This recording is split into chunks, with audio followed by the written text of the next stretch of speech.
Stand by to launch FanStream Sports. 3, 2, 1.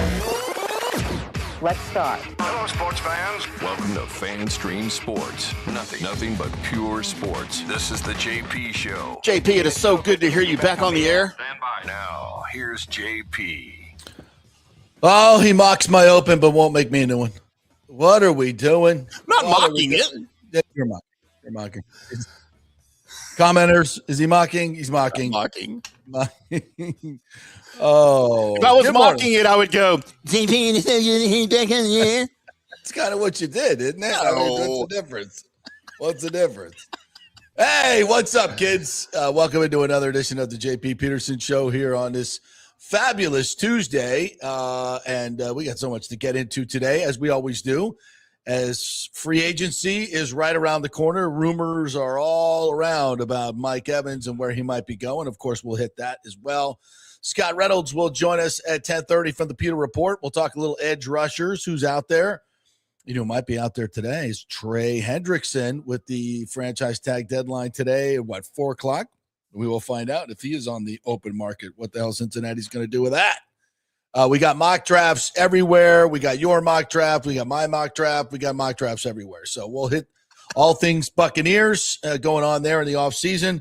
We've got a little Rays news. Orestes Destrade is going to join us, and we will talk some spring Rays. Sugar Shane scheduled to pitch today. It's a big deal. It's a big deal. So in his palm, in his left-handed palm, in his hands, he holds the key to the entire season. Let's not Sugar Shane code it. See what I did there? Even without my coffee. Yeah, I'm feeling weird this morning without my coffee. I don't know, Timmy. Good morning to you. With all the accoutrements that we have at Kingmakers in Tampa, we don't have a coffee maker. I don't think we do. I have not found one yet. It might be in the other part of the building. I don't know, but I have not. So anybody want to bring me some coffee? The Kingmakers. Come on, bring it on. We used to solicit pizza late at night when I was doing nights over at the Ticket. Would people just bring you pizza? And I'd be like, you know what? Me and my co-host would mention, man, I'm hungry. And I'd say, you know what? I bet we can't get someone to bring us free pizza. I bet we can't. And sure enough, like 5 pizzas would show up downstairs at the security guard. Get out. It's great. Oh, well, let's test it out. It was great. So, JP, I need to touch on the FanStream Sports medical report as we released we released our medical report early this morning for the FanStream Sports cruise, and on it, I have listed next to my name as a lower body injury. And I will go ahead and get into more specifics. As I suffered a torn ACL yesterday. You suffered a torn ACL yesterday? How do you tear your ACL getting off a bar stool? This is exactly why I'm not in studio this morning, as I am still at home. As I blew out my right knee yesterday. Doing what? Walking to my mailbox. Wow. This is what we call old man injuries, folks. How do you tear an ACL walking to a mailbox? So in all fairness, and so a little backstory, not to get too deep, but I've had both knees reconstructed multiple times. Okay. And this is my right knee. My right knee, I already had a partially torn ACL going back about 7 to 8 years. All right. And I didn't, there was no point in fixing it or anything. Right. I'm no longer in competitive sports for those of you that don't know. You don't need it. Yeah. As long as I can walk and it doesn't hurt, I'm cool. However, yesterday walking to the mailbox, which is not far, it's about a 30-foot driveway. My mailbox is on the curb, in the little post, whatever. I guess I stepped I thought I was stepping off of the curb into the street, but I missed and that my heel caught the end of the car, and I fell, of course, like an idiot. And the hot chick across the street was getting out of her car and saw me. I was so freaking embarrassed. Are you okay? And I'm like, I'm fine. As my knee starts to swell up like a cantaloupe. That was the time to call for help right there. That was your opportunity. I've fallen and I can't get up. Yeah. But no, I recovered. I got the mail. And I knew I heard it. Like I heard it pop. You heard it pop. I heard it pop. I knew immediately what happened. When I tore mine, I heard it pop. Yeah. No, it's so bad. It's a noise you never forget. And then so I made it into the house and was finished off some work. I could feel it starting to swell up. It started to hurt more and more and more. Threw some ice on it. Didn't help. So I finally just went up to the little ER here thing yesterday afternoon, late afternoon. And sure enough, they did the little whatever sonogram. It wasn't an MRI, whatever this. And they're, oh yeah, you've got no connective tissue on your knee anymore. And I was like, well, I had that for a long time. Like, that's no story. But I guess I've torn meniscus in it now, and they drained a little bit of fluid off of it. And they're like, well, we can't really do anything until the swelling goes down anyway. I'm like, no, it's fine. I need it to stop hurting. And they're like, well, do you want pain pills? I'm like, no, I've got some hydrocodone left over. So yeah, so I'm on the hydrocodone today, JP. Yeah, attaboy. Yeah, well, better than what I can't drive. It's my right leg. I can't even push an accelerator because it freaking hurts so bad. Wow. Well, this is the type of compassion you get from Ashley when you get hurt. I saw that. Time to put Tim out to pasture. This is what happens not when wrong. I get hurt. She's like, get up, you sad sack. She's not wrong, man. I'm telling you. No, actually, she is the best nurse ever. I want to get sick when Ashley's around. Absolutely. Yes, honey. Pamper me. Well, I'm sorry to hear that. Sorry to hear that, buddy, because that's no good. My ACL story goes back to my Tallahassee anchoring days, where I would skip out between shows and go play city league football or softball or whatever.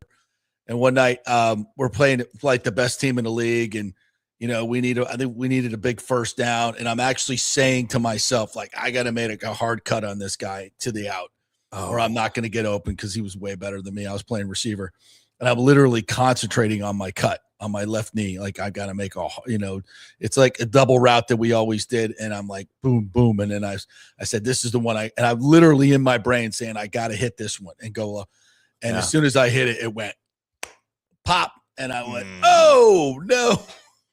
That was not what I was hoping unmistakable for. Noise, man.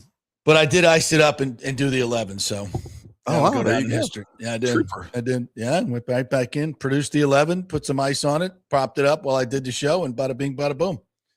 Because I wasn't going to come back and wasn't going to call my news director and say, I was out playing flag football during the shows and I popped my ACL and I can't make it back. So it would not have been a good conversation. I think that's when the great Dave Neal from the SEC Network was working with me. And I think he was out of town, so I had no backup. So I had to go in and get her done. So that's what we do. But, all right, well, Timmy's playing not only hurt, but buzzed. Yeah. Even better. Probably be his best show yet. The Jaeger in my coffee's helping a little bit, too.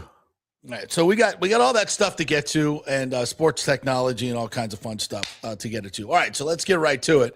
The latest rumor mill out there is Mike Evans going to the New England Patriots. That's the buzz out there.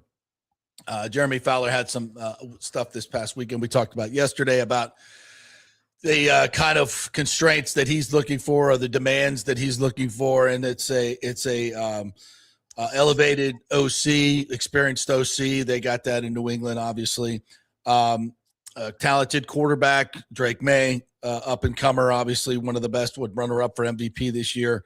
A promise of a high volume of targets. There's really nobody else that on that receiving core that's going to, be a number one, certainly, and take targets away from Mike Evans, and a contender, obviously, as the Patriots had a great year last year. So they're on the rise, good coaching staff. That seems like a place. Obviously, the cold weather isn't something that you would love to be in, but I think Mike could probably handle that. Maybe he wants to get out of this freaking heat for a while and try something different. But certainly, it's obviously a very a top-notch franchise on the come. It meets all those certain parameters there. And last year they were willing to give Chris Godwin some, reportedly $28 million a year, I think it was, on average. So they're looking to get a receiver, and a big-time one. So to me, I see the Patriots, and I also see the Chiefs as two of the main combatants for Mike Evans. And I don't really see the Bucs making a huge, and when I say a huge push for Mike, they're not going to offer him, 2 years, $50 million. And I think he's probably going to get that from one of those two teams. So is that enough to get him out of here? Probably.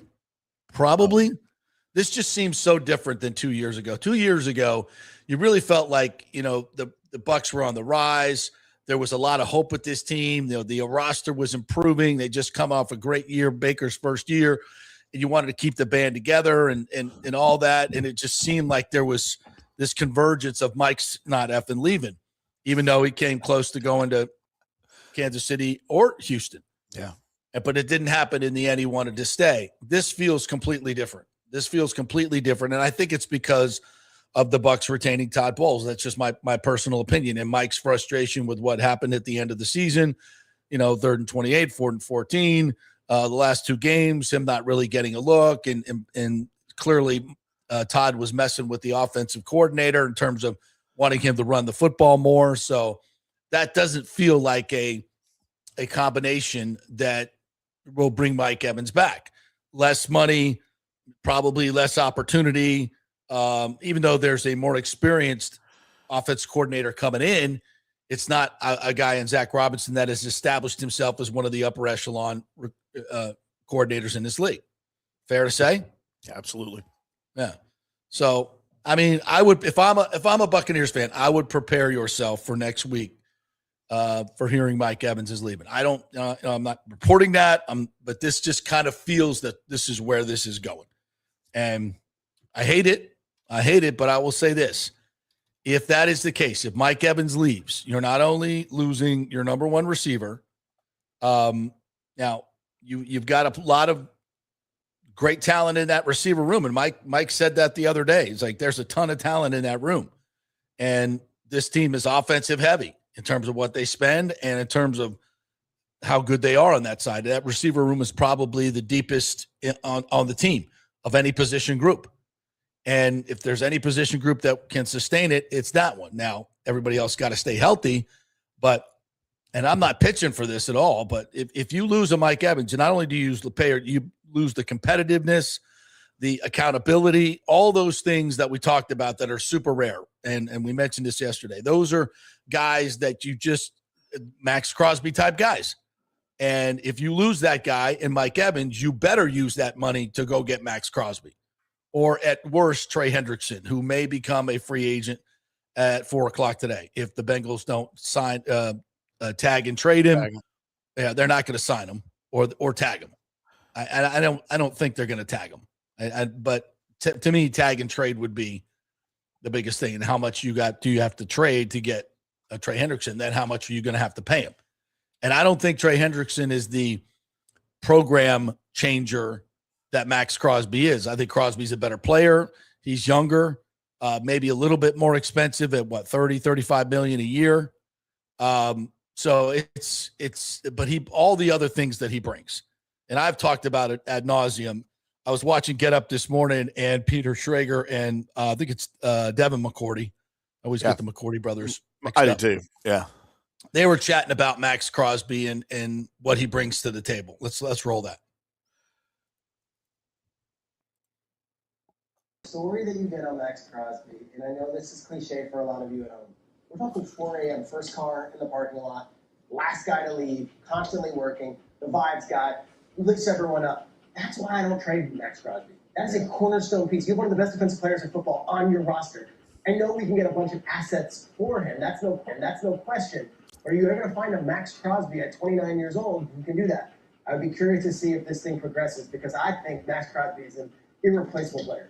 That's the part to me, just to follow what Shrek just said, that's so intriguing, because everything of what you said of why he should remain with the Raiders is why if I'm one of these other teams, the Cowboys, who are trying to upstart and really build their defense, you give up a ton for a Max Crosby because of what you just said. You can bring him in your locker room. And if I'm Christian Parker, the new defensive coordinator for the Dallas Cowboys, on day one, I tell Max Crosby to stand up. And this is just an example of the Cowboys. And I would tell everybody in the defensive room, You see that guy?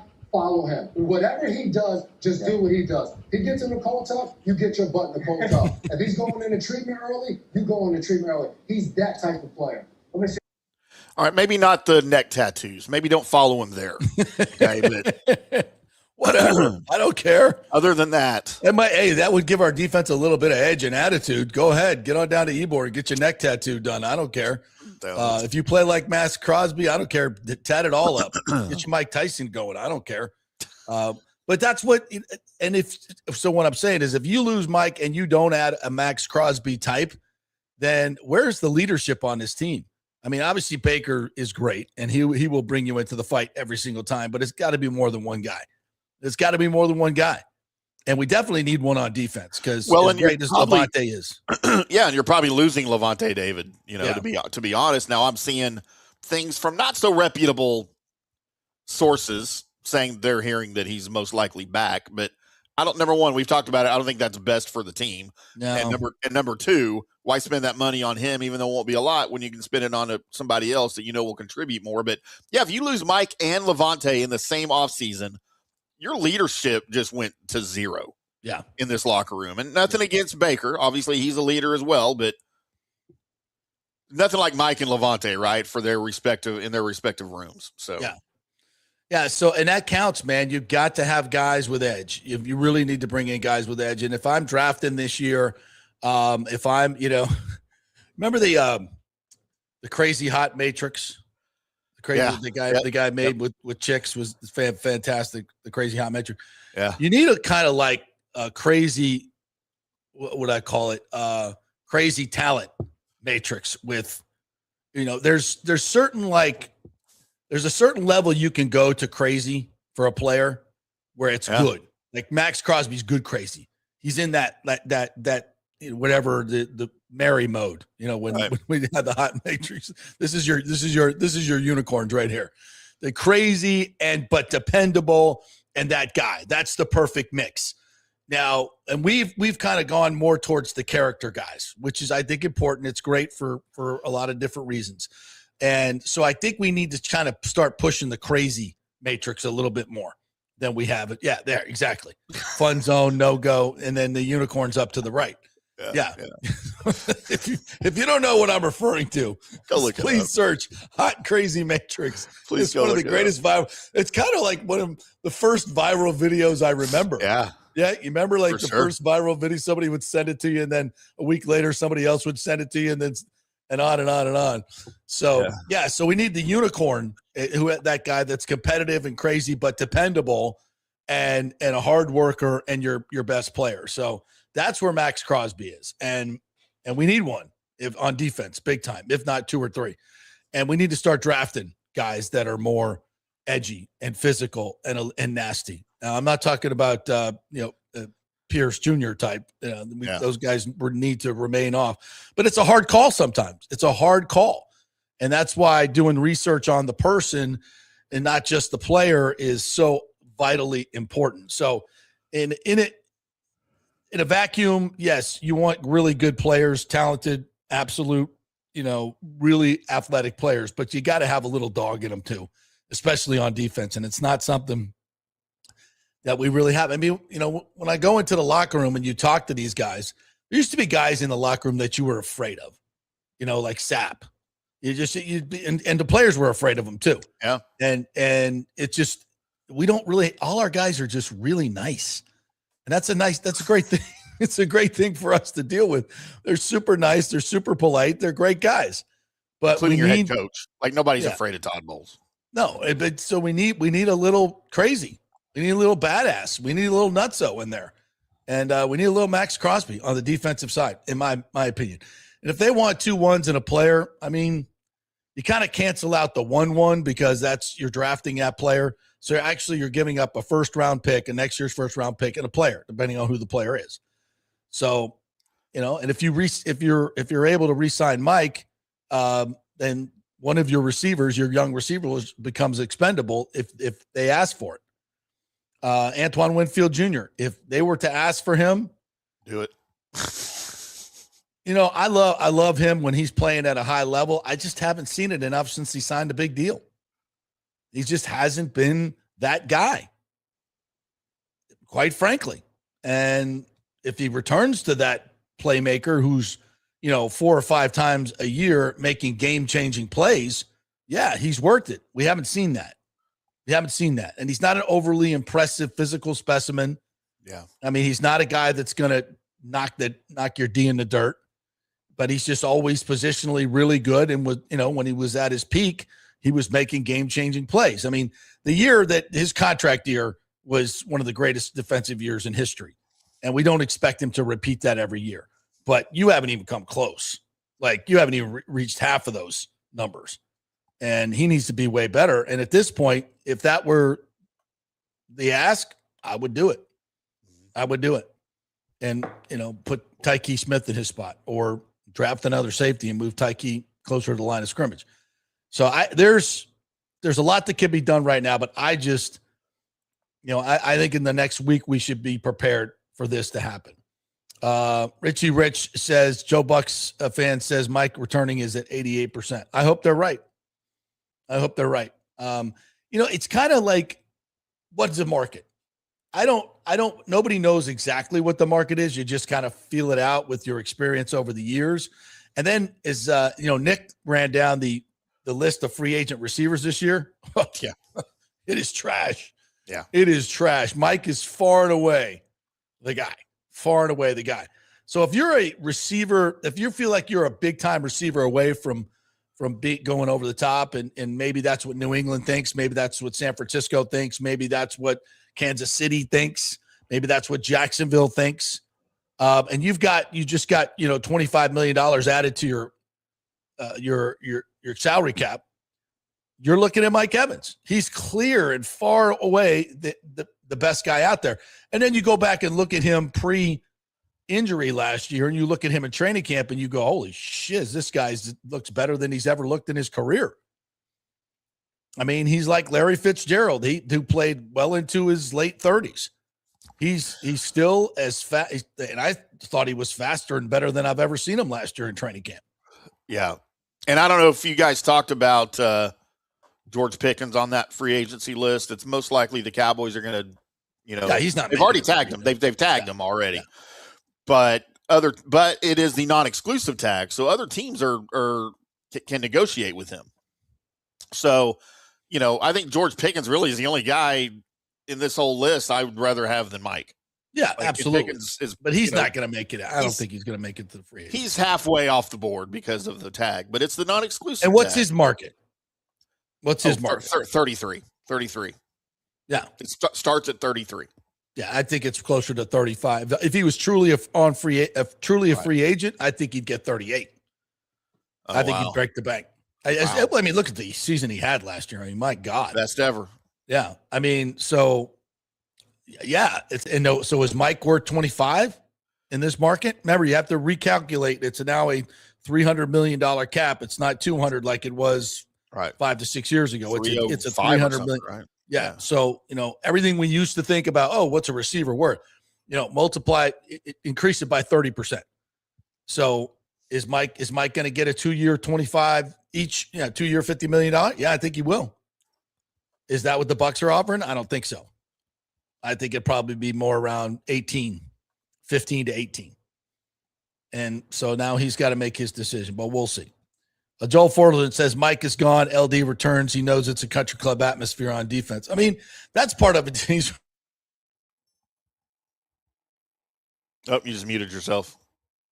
What happened there? I don't know. Sorry. You're better now.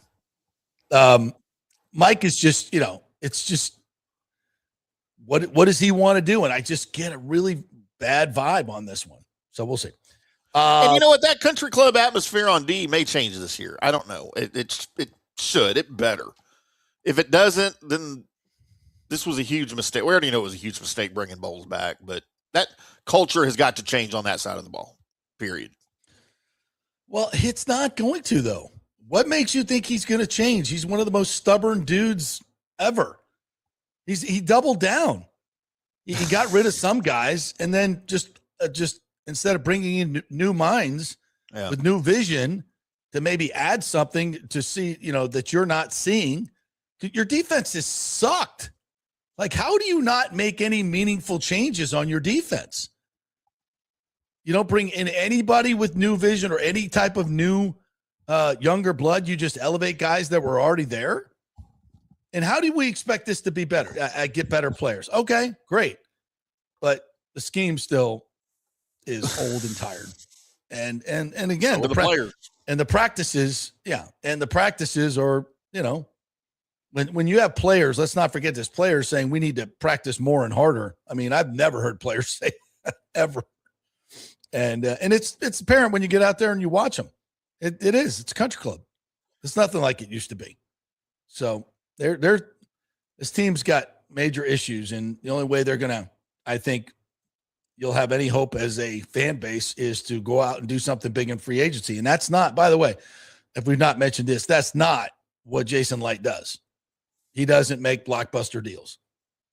Never has, and probably won't. And so if we're, maybe this is the year. I mean, if there was ever a time to do it, I think this is the time to do it, because I still think you got a great opportunity with an offense that can score 30 points a game. And you just got to make the defense a little bit better. And I don't think it's going to, cost something so prohibitive that it's going to hamstring you for decades to come. There's opportunity here. I mean, guys like Max Crosby don't hit the market very often. And I know the Raiders don't want him on the market, but if he says he's not going to play for the Raiders again, then he's not going to play. Yeah. You better get something for him. Nothing Tom Brady can do about it either. That's right. Exactly. Sorry, Tom. They already screwed that up. All right, we'll take a break. We'll come back on the other side. Scott Reynolds is going to join us. We'll talk some edge rushers with him. What's in the draft, what's maybe available in free agency as well. We're brought to you by the great folks at Pitch Roofing. If you are wondering if you need a new roof or maybe some repairs are needed, get a free estimate from pitchroofing.com.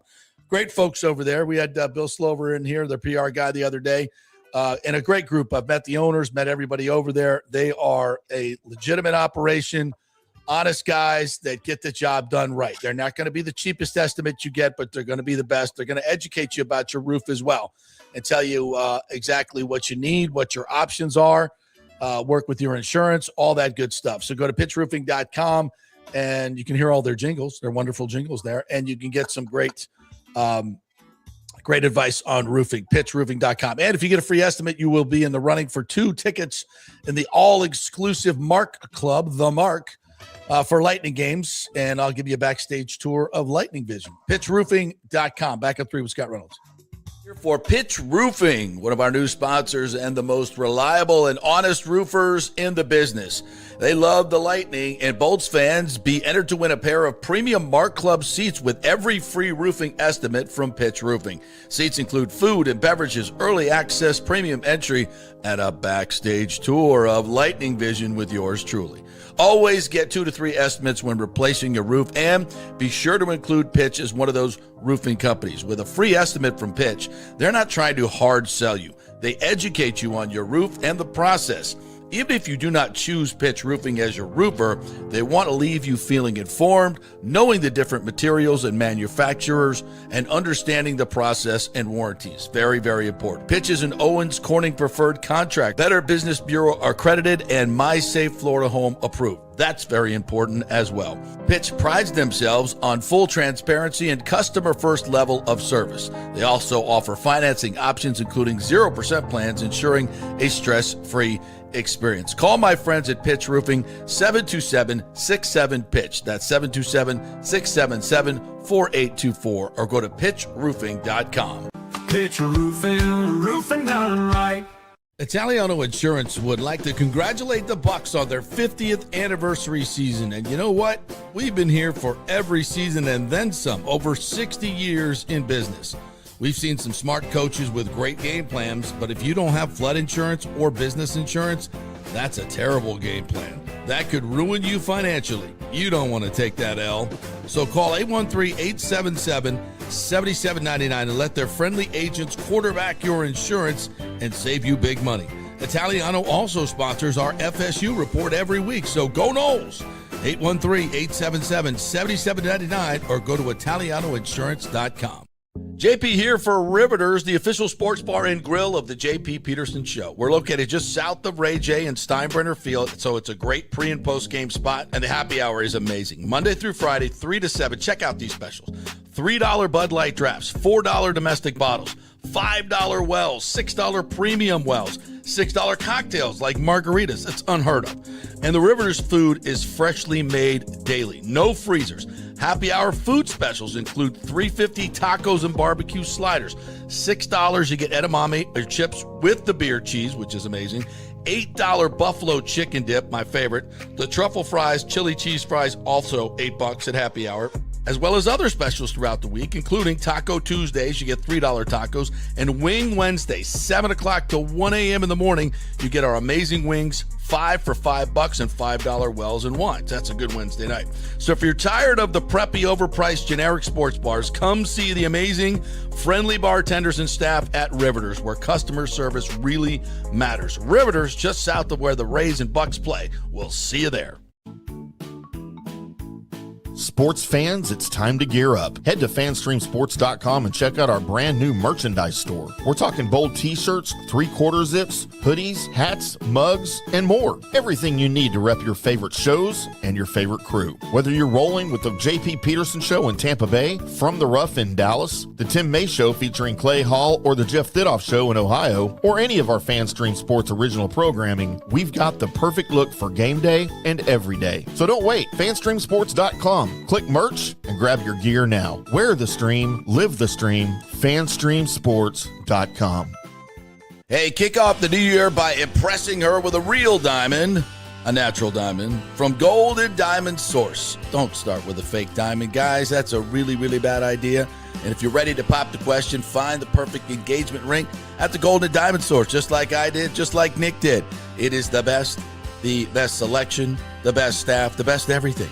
And discover the new Emily collection by Emily Johnson Weintraub, a sleek and modern jewelry line that makes everyday gifts absolutely extraordinary.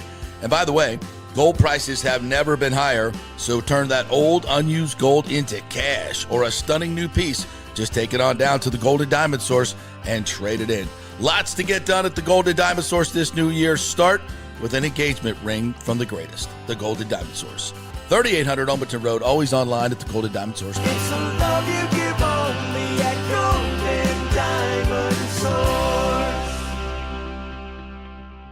Experience the art of driving at Genesis of Tampa, where luxury meets innovation and every detail is crafted for you. From the bold G70 to the refined GV80, Genesis delivers power, elegance, and technology years ahead of its time. Book service online, and our Genesis Experience Advisors will pick you up and drop off your vehicle. If available, you can enjoy a courtesy car while yours gets a complimentary interior vacuum plus a generous offer for your trade. Every new Genesis comes with the Miracle Advantage Plan, 10 years or 250,000 miles of powertrain warranty and 4 years of complimentary maintenance. Visit us at 801 East Bears Avenue or online at genesisoftampa.com. Genesis of Tampa, luxury redefined. Let's go. Right now, back to the show on FanStream Sports.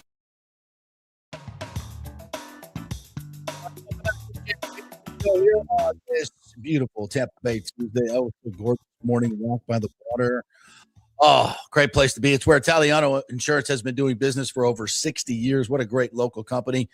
Give them a call, and they will shop all your insurance around. They'll make sure that you are fully insured.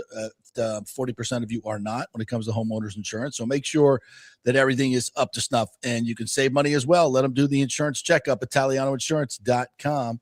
All right, let's welcome in the man, the face that runs the place at Pewter Report. What's up, Scotty? How are you, my friend? Good. How are we doing, JP? Outstanding this Tuesday morning.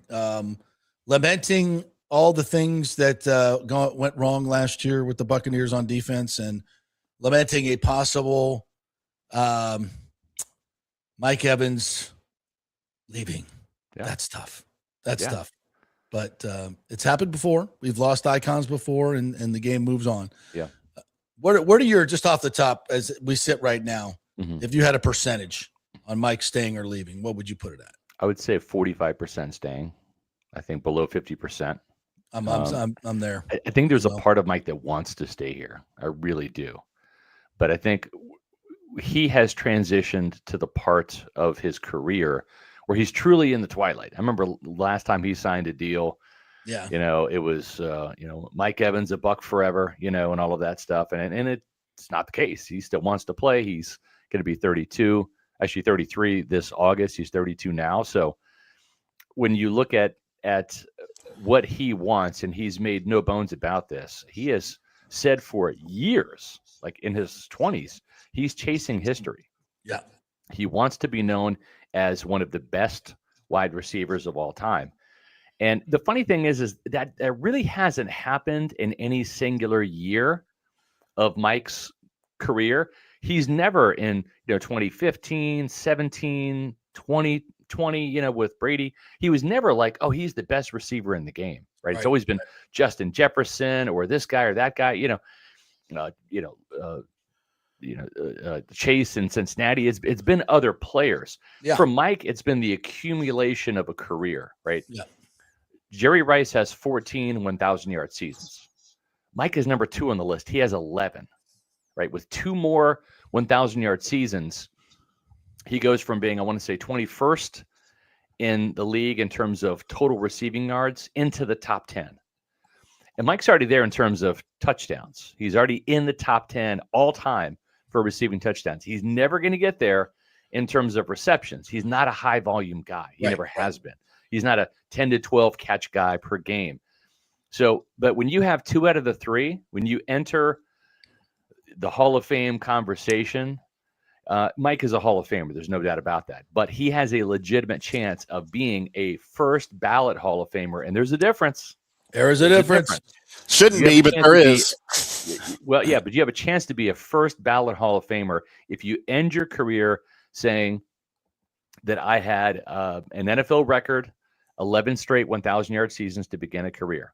Yeah. I matched Jerry Rice in terms of consecutive 1,000-yard seasons. Oh, and by the way, out of the top 3 categories for receivers all-time receptions, all-time receiving yards, all-time receiving touchdowns, I'm in the top 10 in 2 out of the 3. I mean, that's a slam dunk, airtight case. But Mike has a finite period of time in which to stack those receiving yards up. Probably the next 2 years, right? He'll be 33 this year. The next year he'll be 34. The next year he'll be 35. So you need targets to accumulate yards. And, to me, I think the Bucs wide receiver room almost works against them. There are so many mouths to feed with the football. And you can even push Tez Johnson to the back of the room. Say, all right, you're the 7th round pick. You still got Chris. And trust me, this team wants to feed Chris. He's making $22 million. And he didn't even have 400 yards receiving last year. They want the return on that investment. So, Chris, you got your 1st round pick last year who almost had 1,000 yards in Emeka Egbuka. And maybe, just maybe, the most talented of them all, Jalen McMillan. Yeah. Who is probably the more explosive out of the 3 guys, not including Mike. So Mike becomes one of 4 receivers here.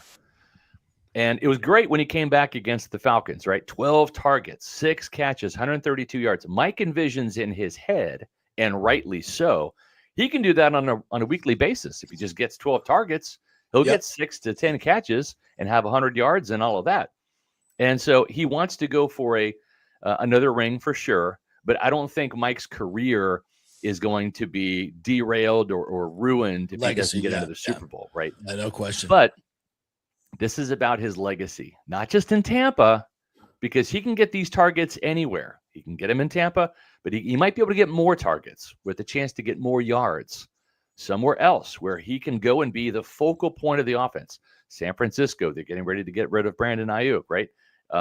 Buffalo doesn't have a true in your prime 100, number 1 wide receiver. Yeah. Right. There are other teams out there. Patriots, yeah. High on the list, could afford Mike the chance to be what he is, which is still a number 1 wide receiver. If he comes back to Tampa Bay, he's still the best receiver on this roster. Still. So that to me tells me that he might be heading elsewhere. Now, if I'm Zach Robinson, I'm saying, look what Drake London did, similar sized, big X, big slot receiver did in my offense, 1,200 yards. in his first season in my offense in 2024. Would have had over 1,000 yards last year, but he missed the last 5 games with a knee injury. Still had over 900 yards, right? So he was on pace to do 1,300 yards. The only problem with that argument is, if I'm Mike, I'm saying, well, yeah, but all you had was Drake London. Right. Kyle Pitts at tight end, but who are your other receivers in Atlanta? Like nobody that's on the level of Chris Godwin when he's healthy, or J Mac or Mecca. So, Scott, Mike hasn't come out and said, oh, my God, I have to get out of Tampa. All he's saying is that he wants to go explore his options like he did a couple of years ago, maybe not to the extent that he's saying he will now. Yeah.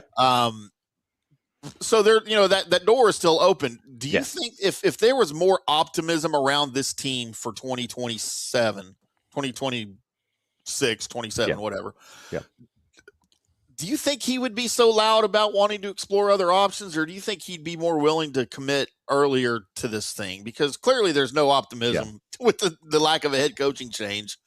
We saw his frustration at the end of last year, 3rd and 28, 4th and 14. He was very visible and animated on the sideline with that. Yeah. Do you think that if there was more optimism around this thing, that he would, like, this storyline would be going differently? To answer your question, I think I would flip from 45% that he would stay to 55%. I would say better than 50% if the Buccaneers, let's say the Buccaneers won 9 games last year, right? And dropped down from 10 to 9 wins, but still won the division. And let's say they won a home playoff game, got to the divisional round where the arrow is kind of pointing up. I think that would probably help Tampa Bay's cause, right? Because if you rewind to the last time he signed a deal in Tampa Bay, it was coming off of the 2023 season where they had gone from 8 wins to 9.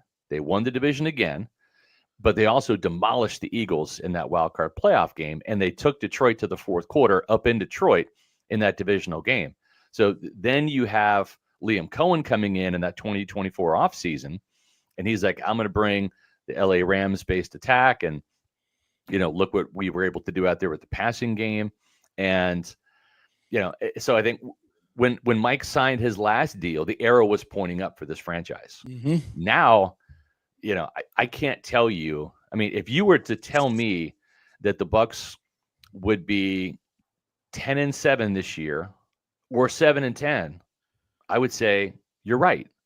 Yeah. Because I could see this going either way. I could see the Bucs rebounding and Jason Licht hitting on some of these draft picks and bringing in the right free agents and getting this defense better to the point where, and Zach Robinson, doing his Liam Cohen type of impersonation. And I can see this team going, back up to the top of the division, maybe 10 wins. I can also see, Zach Robinson maybe not figuring out in year 1 in Tampa how to get all these guys the ball. Baker Mayfield, maybe he doesn't ball out in the contract year. Maybe he gets banged up again and that affects his play. Maybe these draft picks are swings and misses and this defense doesn't get fixed like it needs to in 2026. And maybe the Saints are on the rise. Maybe the Falcons, Stefanski has it, going in the right direction. Maybe the Panthers continue their climb. I just don't know. I mean, I really don't. I'm kind of eagerly anticipating this season because it's a mystery to me. Yeah. Now, I didn't see 8-9 coming. I think we picked the Buccaneers to win 11 games as an entire Pewter Report staff. I think they were well on their way. They were well on their way, and they should have, right? But, easily. But it didn't happen. So I could see that this season, even after the draft, I mean, like they're gonna draft some guys I'm gonna like, and I'm gonna feel more optimistic about this team. Yeah. But at the same time, is Todd Bowles going to call the right plays? Are there still going to be coverage busts? Are they still going to be able to? Are they still going to drop their best pass rushers in coverage on 3rd downs and something idiotic like that? So I don't know. Yeah. I totally agree with you. Everything you just said is spot on, and it's one of the reasons I think Mike is not back. Because when you start looking at other situations, hey, you get to go to Kansas City, be the number 1 guy in prime time with Patrick Mahomes every freaking week. It's a totally different atmosphere, and probably something that is you'd like to do at the end of your career, just to try something different. Just like Brady did. And JP, he saw Tom Brady do that. Yeah, exactly. Right? I mean, Tom Brady just had a statue built for him outside of Foxborough, right? Yeah. He's in the Patriots Ring of Honor. Yeah. Him finishing his last 3 years in Tampa, even though he won a Super Bowl here that coincided with the collapse of the Patriots. Right. Patriots fans didn't hold that against him. Like, he's still their quarterback, right? And even Bucs won't hold it against Mike Evans. Bucs right, fans exactly. Even though he's partially our quarterback, because he won a Super Bowl down here. It's like we have joint custody of Tom, right? The same thing with but he Mike spends Evans. all his Christmases with New England. Let's just be honest with you. Okay, sure, but like he has a vacation home in Florida, so he still likes the beach. From the last time I saw, he still has a place in Florida. So I'm just saying, John Lynch, who will probably be trying to recruit Mike to go out to San Francisco, right, and say, hey, we got George Kittle coming off of an injury, and nobody else a wide receiver. You're going to be the focal point here. Oh, by the way, Kyle Shanahan, he knows how to put up points and move the ball and all that in the passing game. But John Lynch can sit there and say, Mike, I understand where you are, right? I finished my career in Denver, and I'm in the Broncos Ring of Honor, and I had a legacy here as well as a great legacy in Tampa Bay. I won a Super Bowl with the Buccaneers. I'm in the Bucs Ring of Honor, so you can do both. And he saw Brady do it. He might hear that pitch from John Lynch. So I would love to see Mike back. I'm not trying to be doom and gloom here. I'm not trying to speak his leaving into existence. I don't want to be right. Let's just clear the air there. Yeah. But I'm a straight shooter. It's what's got me, 30 plus years in the game at Pewter Report, because fans come to me for my informed opinion and unbiased. Yeah. And at the same time too, I'm hearing from inside the building that they're bracing for Mike Evans possibly leaving. It's not to say that they're lost hope or that this is over. It's just that is a potential reality that they're coming to grips with inside the building because they don't control it. Free agency is a two-way street. And I tried to put Jason Licht on the hot seat. I thought I asked him some very pointed questions in Indy, not up at the podium, but like in the media gaggle with the local reporters. And one of those, I said, you have the right to use the franchise tag. Is that something that you're still going to do? Is that on the table? And he factually said, I mean, we look at everything, but I got the sense, and I can read Jason's body language. I'd love to play poker with that guy. Trust me, I could clean him up in a poker game because he's such a tell, right? Yeah. And he wears his emotions on his sleeve. And I think that's why Mike Greenberg does a lot of negotiations, because Mike's a stone cold killer when it comes to like just talking with agents and all that. But with Jason, it's like, I don't think that he would want to hold Mike hostage in Tampa Bay. If Mike wants to leave, let's remember, if Mike goes somewhere else, probably going to be for $18 to $20 million a year. Probably I think it'll be more. I think it'll be more. It might be, but I'm just saying, like, at least that's a sizable contract. Yes. I don't see the Buccaneers spending that on any player this offseason. So you're looking at a third round compensatory draft pick in 2027 for losing Mike. So at least you get something for him. At least there's some compensatory pick that you can get for saying goodbye to a legend, And if he leaves, it's not going to be because, Tampa Bay didn't give it their best sales pitch. Right. I'm sure he's talking to Todd, Jason, Greenberg, Zach Robinson, Baker. They're all going to put their best sales pitch out there. But at the end of the day, this is about Mike. And we wrote about this. We've talked about it on our podcast, wrote about it in my SR's Fab 5. I think it was Jeremy Fowler who listed the 4 criteria. Like, like we had that early. That and he puts it in fourth. Like, and fourth is he wants a high volume of targets. No, that's actually, I believe, number 1. Yeah, I think that's number 1 on his list. Number one I think he could get here, but I think more than anything, and we'll transition into talking about edge rushers because there's we'll get it done in the draft, or there's a sense of urgency. We got to go do it in free agency, and where are the Bucs at? And that's my thing really with the Bucs right now is there is no sense of urgency. There is no all in or even just any sense of like we're getting after it. It's just like, we'll stick with the 500 coach. It's okay. I'm actually glad they're not going all in, because sometimes when you go all in, you really make some expensive mistakes. You do. And I actually like this. And I think the Glazers even though they love Todd Bowles, and when I say love, I mean, let me put it this way: love in all capital letters, bolded, italicized, and with quotes. They love the guy. They friggin' love the guy. Okay, I don't get it, but they do. I like team. the guy. I don't like the coach, the head coach. I like the I defensive love Todd Bowles coordinator. person. I don't like the head coach. I kind of like him as the coach, but I mean, I don't love what he's done here in Tampa. 8-9, 9-8, 10-7, 8-9. It's so mediocre. Mediocre, right? It is. You are what your record says you are, which is 2 games above 500, right? With a 1-3 postseason. Having said that, I do appreciate the fact that the Blazers are not going to just go all in to just try to save the guy and prop him up. It's kind of like, all right, you have some new assistants now.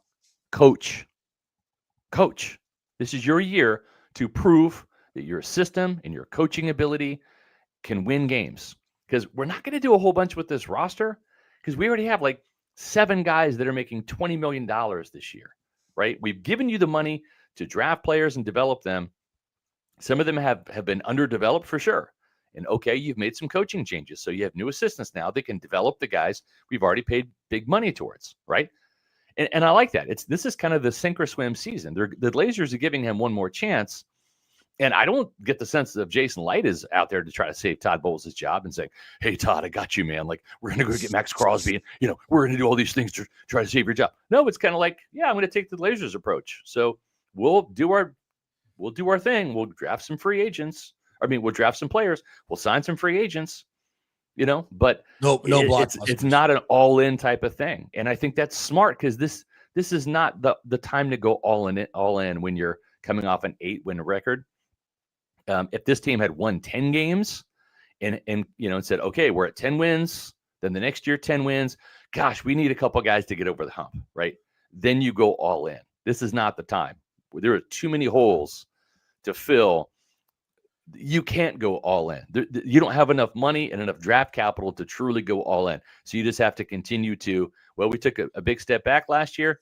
Let's try to get back to 10 wins, and then we'll see what happens. And I think this team, even if they show some improvement, if Zach Robinson's offense continues to, perform, let's say maybe not at the level of Liam Cohen, but better than what Canales and Josh Grizzard do, to the point where he starts getting some run as a potential head coaching candidate, I don't think the Blazers are going to make the same mistake again and let the shiny new toy Zach Robinson out of the building, with Liam Cohen. I mean, I'm looking forward to talking to the Blazers about that at the NFL annual meeting and just saying, when is that mistake with Liam Cohen? It's at the end of the month. End of the month. Where's that? Is that at the Breakers or in Arizona? It's in Arizona. Yeah, Phoenix. Okay. So, I don't know, to me, it's just, I don't understand how you can objectively look at it. Think what you want about Liam Cohen, and he's still like a villain here in Tampa for how he left. All right, whatever, I get that. Look at what the guy did in Jacksonville. Didn't take a single Buccaneer coach with him. Assembled an entirely new staff. Took a 4-13 team, and went 13-4. Won the division. Yeah, had a home playoff game in his first year as a head coach. The Buccaneers have had 50 friggin' seasons and have one season with 13 wins, right? So they kept the wrong coach. It's that simple. But here we are, and they're not going to go all in. So if you're Buccaneer fans out there saying, we got to go out and get these guys, they're not going to, nor should they. I don't want Todd Bowles' job to be saved with taking swings in free agency. I don't. Coach. All right. Well, I'm getting some mixed messages here, Scott. Coach. Listen, I think you can define all in a lot of different ways. Do I think would I like to see them go get a Max Crosby and sign an experienced inside linebacker like Lloyd? And would that totally change the defense around? I think it would. I think it totally would. And with an offense that could put up 30 points a game. Yep. And listen, there are no guarantees in this league at all in anything. Yep. It's week to week, year to year, right? Play to play. But I think that gives you hope, and I think that gives you a chance. And I think getting someone like Max Crosby. Yeah. Absolutely. Yeah, I would 100%. Like that. I think it's a total game changer. Defensively, here's what no one's talking about, though. $6. Here's what no one's talking about. 29 years old, coming off of a torn meniscus. There's risk in everything. I know There's risk but in everything. I would rather him be. There's risk in healthy. sticking with David Walker as your answer at I don't think at they're edge draft an rusher. edge I mean, too. there's a risk there. Yeah. There's a risk in drafting guys. There's Sure. risk everywhere. I know one thing, that mofo can play. And When he's he's a healthy, game he can play. changer. No He's a doubt about program it. changer. And he brings you edge. He brings you nasty. He brings you so many things, competitiveness. You're not wrong. Accountability. If the price was a rare first-round things. pick and maybe a middle-round pick in 2027, I would do it because I'm going to draft an edge rusher this year anyway. Exactly. Right? Why not have that be the first-round pick? But the problem is going to be, well, if you do that, that's $30 million because that's his salary out of the $50 million. So he's going to exhaust a lot of your free agent capital. And then you're not going to have your full complement of draft picks there. What I think is going to happen is Jason might take a shot at Joey Bosa or Khalil Mack on a 1-year deal, draft another edge rusher, right? Because either one of those guys brings. Oh, I think that's what he's going to do. I agree with it. Yeah. Because either one of those guys brings you professionalism, more size. I mean, Hassan Reddick was like 235, 240 pounds, right? When Todd Bowles says we want to get bigger, like he didn't want a little shrimp out there again. He wants, Bosa's about 265, Max around 260. And somebody's going to give some effort. Exactly. Yeah. And those guys are pro. Marcus West was the Buffalo Bills defensive line coach. He's going to give you the inside scoop on Joey Bosa in terms of his health, which he was healthy last year, and all of that. So you come down here, you draft another edge rusher, right? Because you don't just stop because you haven't hit one, right? I think Yaya Diaby's a hit, but for years, Jason Licht couldn't find a running back. Then he finally hits on one on Rashad White, almost 1,000-yard rusher, right? An upgrade over Leonard Fournette. Then he signs Sean Tucker as an undrafted free agent. Pretty damn good backup running back. Then he drafts Bucky Irving, 1,000-yard running back. So all of a sudden, Jason Licht just finally kind of caught fire at the running back position. He needs to catch fire at edge rusher. Yaya Diaby is good. He's kind of like your Greg Spires. You're still looking for a Simeon Rice, right? Right. And that's he's got to find the guy that's better than Yaya Diaby either in the first or second round this year. And there's some guys. Cassius Howell. Yeah, let's talk about that. Thomas, let's talk about the guys you saw at the combine and Senior Bowl. Yeah, I mean, Cassius Howell is a tremendous talent. He brings that juice, that speed off the edge that this team hasn't had since Shaq Barrett in his prime. Right? Gig him. Yeah, and fantastic player, proven producer. When you're looking for proven production, I mean, I don't care that the guy's going to be 25 in April. Akeem Messidor is an absolute dude. He is an absolute dude. He's in his prime. Yeah, that's the whole thing. Like, if you want to win right now, if you're Todd Bowles, like, yeah, give me the most experienced guy you can. Give me the most pro-ready guy that you can. So to me, like, yeah, I'm okay with that. By the time, if Messidor is the first-round pick, by the time he's on his second contract, all right, with the fifth-year option, he'll be 30 years old. Fine. Jason Licht will have been a general manager for 19 years at that point in time. Todd Bowles will turn, I want to say, 64 this year. He'll be 60. Todd Bowles is not going to be coaching this team in 69. He's even said on record, I don't want to coach as long as Bruce Arians. So I'm fine with Akeem Messidor. So Scott, that's the pick. I've been asked a ton about Messidor. Obviously, the Cowboys are also in the market for edge rusher for sure. And I have a couple. Look, the age thing doesn't bother me much. I don't care that he's going to turn 25 next month. Yep. But my only issue with the age thing, and when you've got a guy like that that's so much older than his competition, how much of his numbers and how much of his success in college football at Miami is based upon just raw natural talent and he is that good, or that he is playing guys that are smaller, younger. He's a grown man playing among a grown ass man. Yeah, it's a great like how much of his success is based on that? Because when he gets to the next level, he's not going to be that much better than everybody else. So that's my internal struggle with the guys like Messidor is, will that translate to the NFL where everyone's his age or older and is big or bigger that he's going against? I think if anything, it puts him on more of a playing field than a guy who might be 21 coming in, where there's for that median huge impact. Gap, just in terms of, I mean, grown man strength is real. That's why you see so many offensive linemen play good football at 32, 33, whatever, right? Because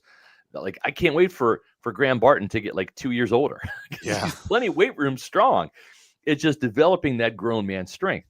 So I think Akeem Messidor is in that grown man strength window. It's starting to open for him to where, and I mean, that's why even though he slowed down, what we saw Cam Jordan have over 10 sacks last year in New Orleans, he just has grown man strength. Calais Campbell. There's some of these guys that if they can avoid injury, and Jordan and Calais Campbell have been two of those guys, they can play into their mid or late 30s, and still get the job done because they have that power, that strength.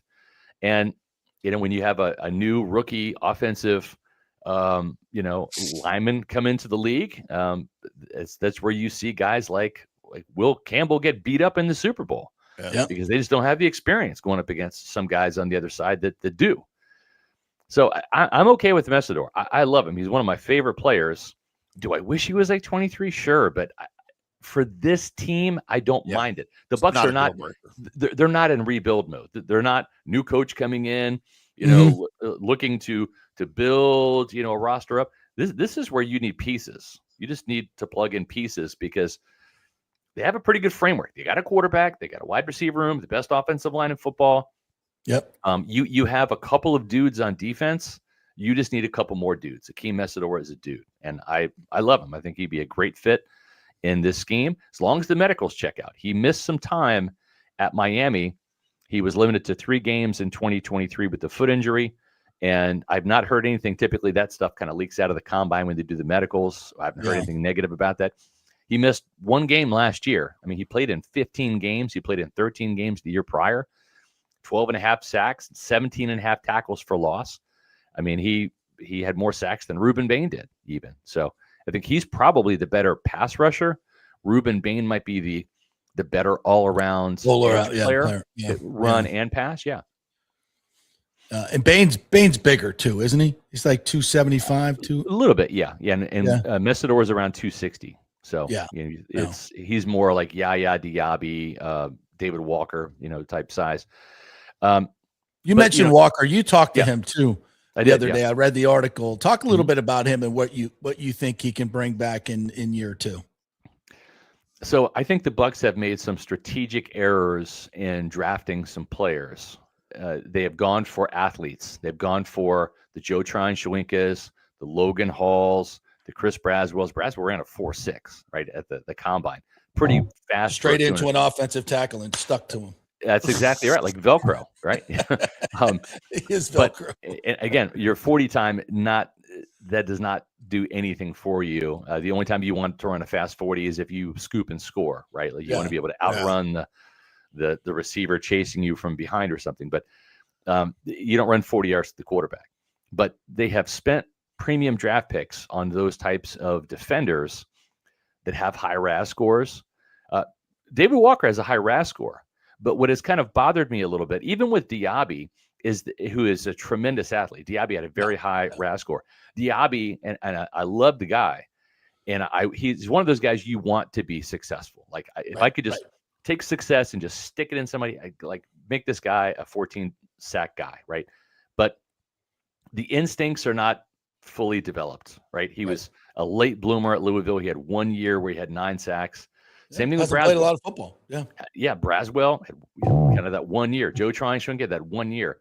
What I like about Messidor is 35.5 career sacks, right? He's got a 5-sack season, a 4.5, a 7. Then he had 1 sack in 3 games. Then he had 5.5 in 2024. Then 12.5 this year. He's shown me like he can be a consistent pass rusher, right? It's one of the reasons why I love Jacob Rodriguez, the inside linebacker at Texas Tech. 126 tackles. 10.5 tackles for loss in 2024. What do you have last year? 127 tackles, 11 tackles for loss. I mean, like consistent. What you see is what you get with him, right? Yeah.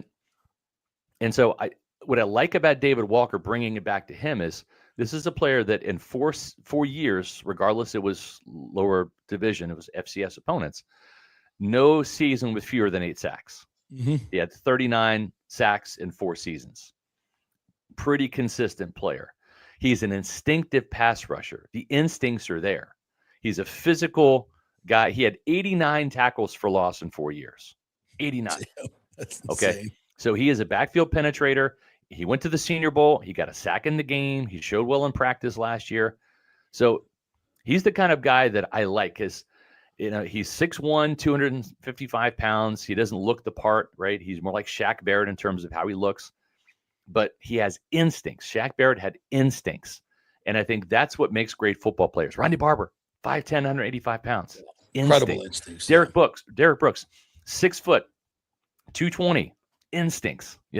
Some of the best Buccaneers of all time did not have the size. They didn't have the speed. I mean, I looked at the combine numbers. Maybe Brooks pulled a hammy. Maybe Barber did.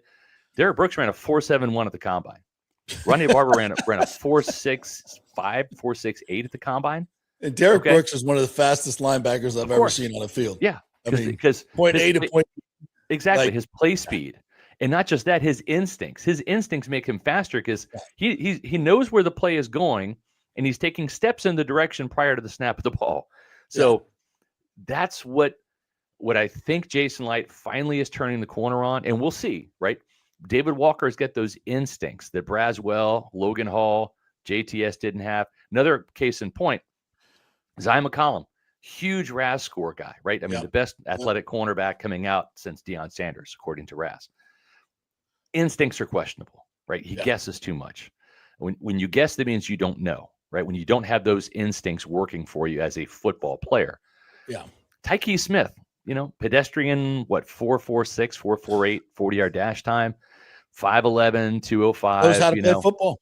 Knows how to play football. Proven production. The ball comes out when he's near it, right? See ball, hit ball, get ball, right? Like that's the type of player he is. 3rd round pick back in 2023. Doesn't look the part, right? Doesn't have the elite RAS score. Just a football player. Instinctive. And he comes from a great program that the Bucs need to mine gold from there. And I know they're looking at some Georgia players. Yeah, absolutely. Yeah. So I'm hoping that Jason Licht and the scouting department are turning a corner in 2023 and 2024 drafts, looking at defensive players and saying, we need like tough, physical, instinctive football players with enough athleticism. Yeah. Right.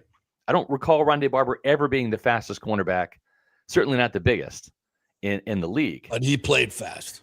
But he played fast. He's one of the smartest football players of all time, right? Tyke Smith's football IQ is off the friggin' charts. Yep. So lean into those guys. And those programs. Yeah. And I think Cassius Howell, right? He's a player that has, I mean, you have my attention when you lead the league in sacks, when you lead the SEC. Keldrick Falk, 2 sacks last year. No, thank you. I don't care that you're 6'6", 280. Guess who was 6'6", 280? Logan Hall. Right? Yeah. I want production. No, he's playing out of position. This guy that had 9.5 sacks at Bowling Green, which is a very good season, right? Then he goes to A&M, got a lot of pressures, only 4 sacks in his first year at A&M. Why? Because he's playing behind Nick Scorton, 2nd-round pick of the Panthers, and Shamar Stewart, 1st-round pick of the Bengals, right? But he showed he can factor into that 3-person pass rush. Then when those guys move on to the NFL, what happens? 11.5 sacks, 14 tackles for loss, and he's a first-team All-American. Sign me up. I'll take him too. All right, Scotty, tell everybody how they can get all the great content at Pewter Report.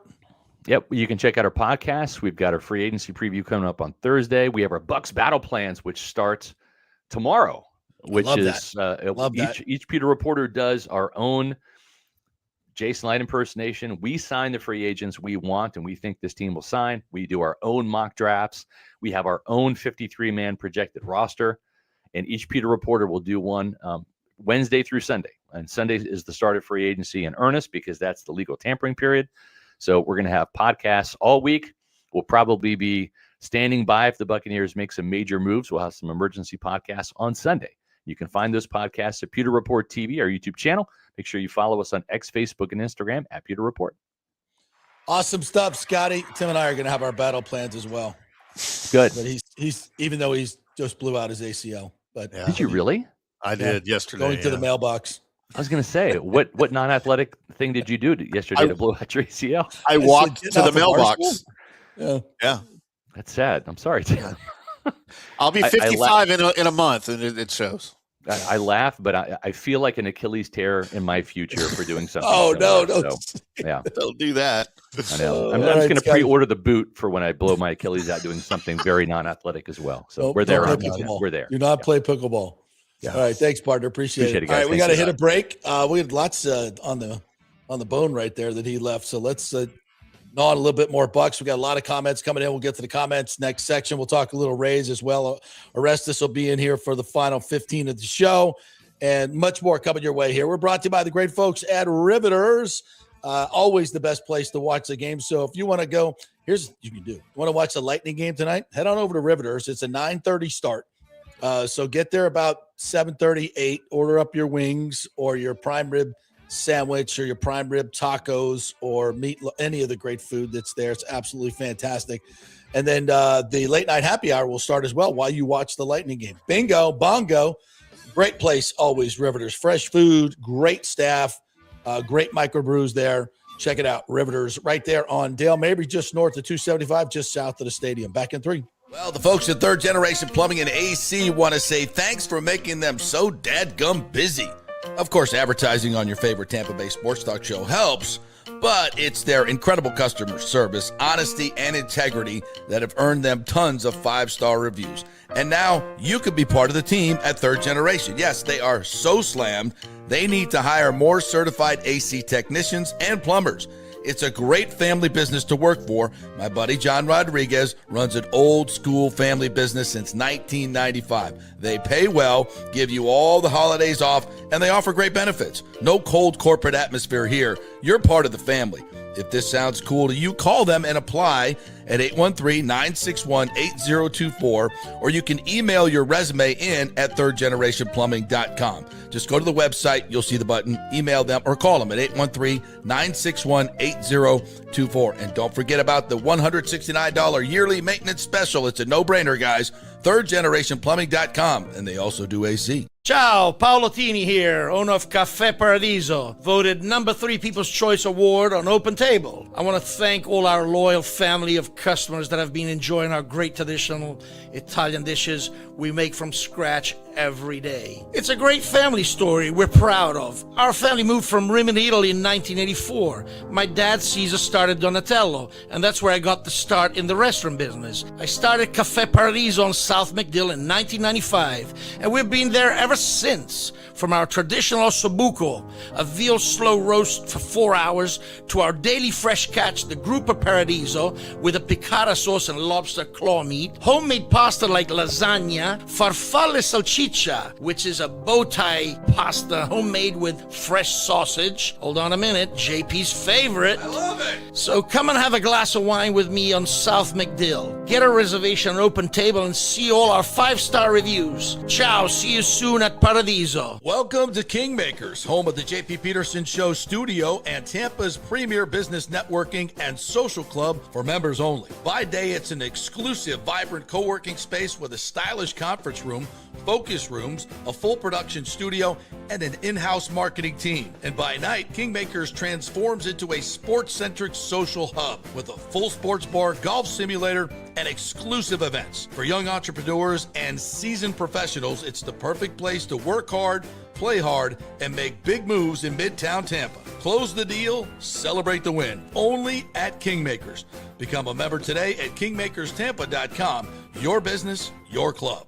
Hey, JP here for my concierge medical professional, Chris Lugo, PA. You've heard him on the show for a couple of years where he shares invaluable medical, nutritional, and supplement advice. With Chris, it's like having a medical provider as your best friend. What I love about this concierge service is the convenience and support he offers. I can text or call him 24/7 with any questions or concerns, and he'll promptly call in a prescription if needed. No office visits or copays required. It gives me peace of mind knowing I have someone genuinely invested in my health, not just focused on insurance profits. And the best part, the Bay Area Modern Medical Center's personal concierge service is more affordable than you might think. Don't let insurance companies dictate your health care. Take control of your health and wellness today. Visit BAMMC.com for more information and to schedule your initial free consultation. Empower yourself and take charge of your personal health with BAMMC.com.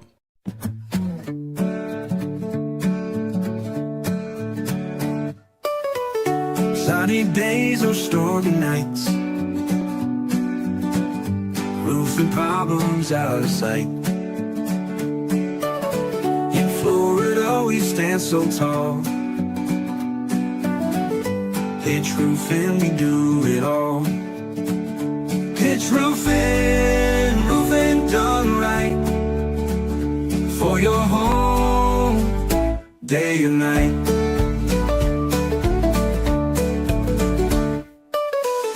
When the hurricanes roll in, we've got the top that's gonna win. Protect your house from wind and rain. Choose pitch roofing, never in vain. Pitch roofing, roofing done right, for your home, day and night. Let's go. Right now. Back to the show on FanStream Sports. All right, welcome back to the JP Peterson Show, brought to you by the great folks at Genesis of Tampa. You know, they've been doing some great work with Gray Bull Rescue. They are the rescue operation run by a bunch of ex-military guys. Did an incredible job of getting a lot of Americans out of Venezuela, Mexico as well, in the recent cartel dust-ups down there, and Puerto Vallarta. And these guys literally risk their lives on a daily basis, and it's all driven by donations. So each car that is sold this month at Genesis of Tampa, there will be a donation made to Gray Bull Rescue. It's Gray Bull Rescue, a military appreciation month. So head on over to Genesis of Tampa, and I love the fact that they're partnering with this Gray Bull group because they are just amazing at what they do and sacrifice. Another great example of folks that make our community better, make our nation better. And Genesis wants to support them as much as they could. They had Orange County choppers in here the other day, and they auctioned off that chopper we showed you. It was absolutely insane. So again, Genesis of Tampa doing great things in the community. And by the way, you get the best car on the road for a tremendous value price. So go take a test drive and tell them JP sent you over there, Genesis of Tampa. Yes. Gray Bull Rescue. Love this.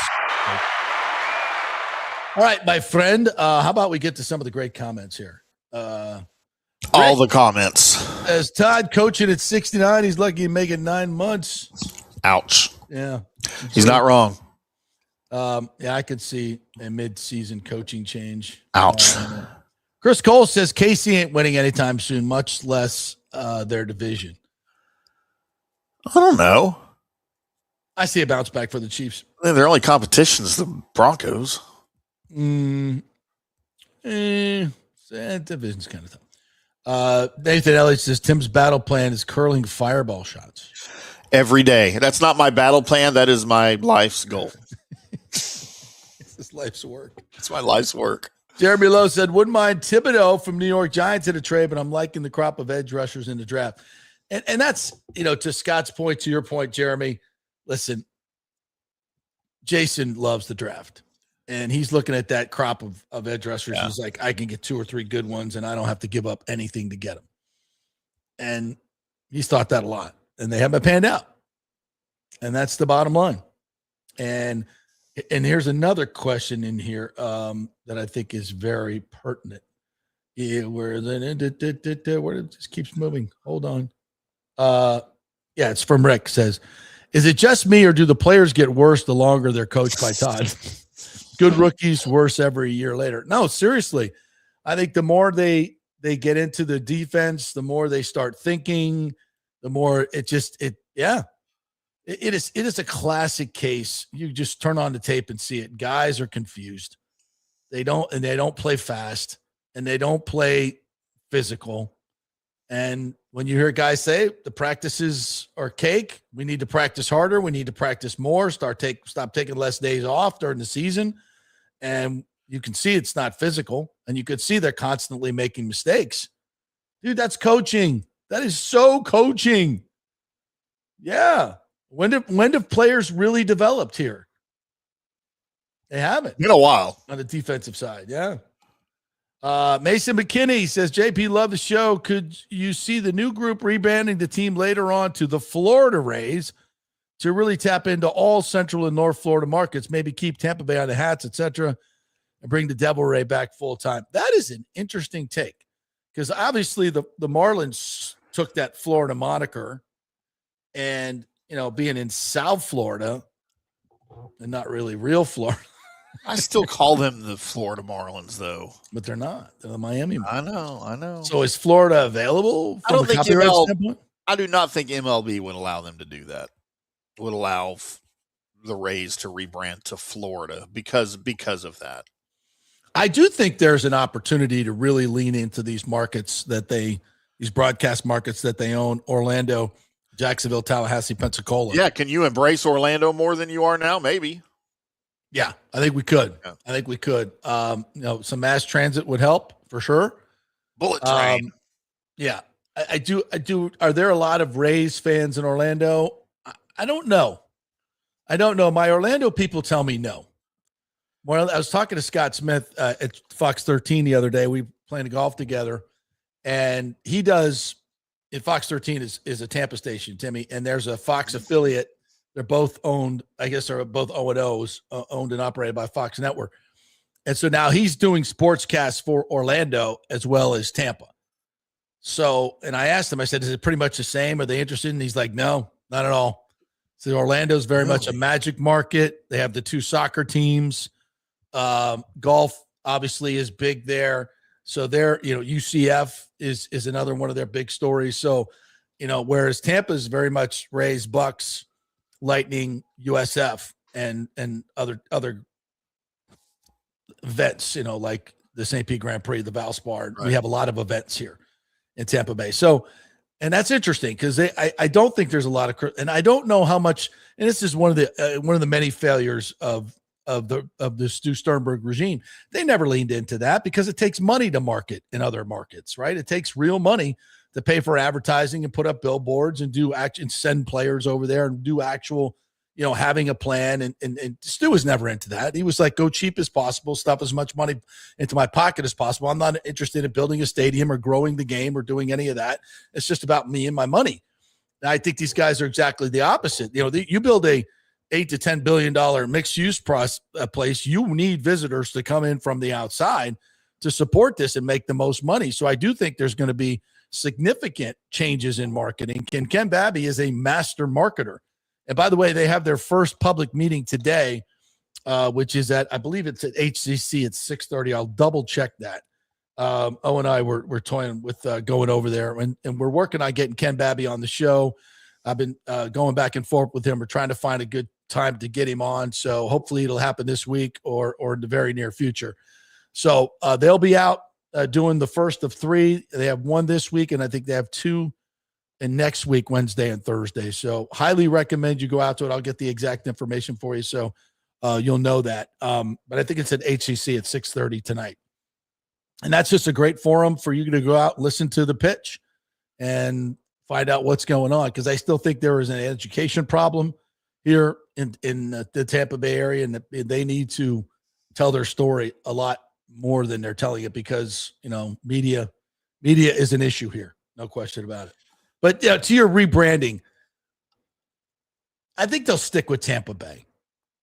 I think you want to be Tampa Bay. It's a big enough area that you want to really make that your home. I'm not saying it's a terrible idea. I think you can lean into marketing into those places.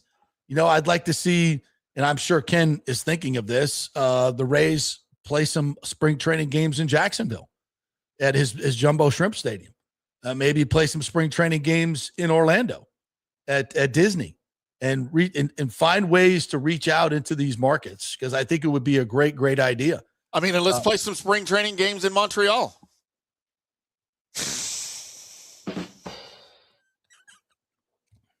That is funny.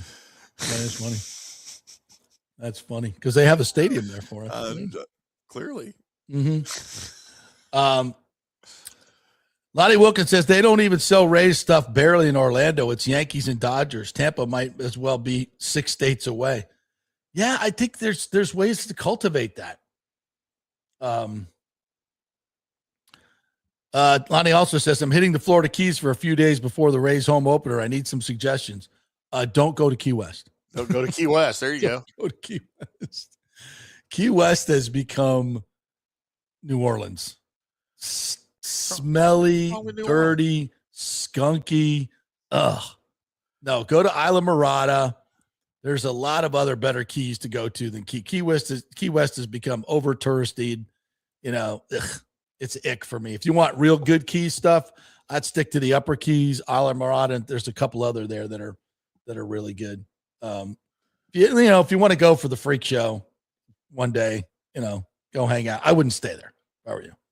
I'd stay somewhere else. If you really want the natural beauty of the Keys. That's just my. But don't you have to go visit Ernest Hemingway's cats? Like, that's the whole reason people go to Key West. I mean, what else is there except for Ernest Hemingway's cats? At his old house, there's all the stray cats that are around his house that are the offspring of his favorite cat or whatever that he had when he lived there. Yeah. I don't know. Oh, last time I was there, I was very not impressed at all. And I used to go, the Key West used to be awesome back in the day. Like, fantastic. Kevin's, Irish Pub, all those places. Now it's just gotten for me anyway. What else we got here? On my bucket list, by the way. I've never been to Key West. It's on my bucket list, though. Yeah, again, a place that used to be good that ain't so good anymore. Chris says this Bucs team is just not very good and being led by a coach who is not very good. I am a Mike fan and hope he goes to a contender and wins a Super Bowl. Yeah, I mean, I can't disagree with you. I think the roster is better than the coach and can be a lot better in this offseason. I think there's opportunities to make it a lot better.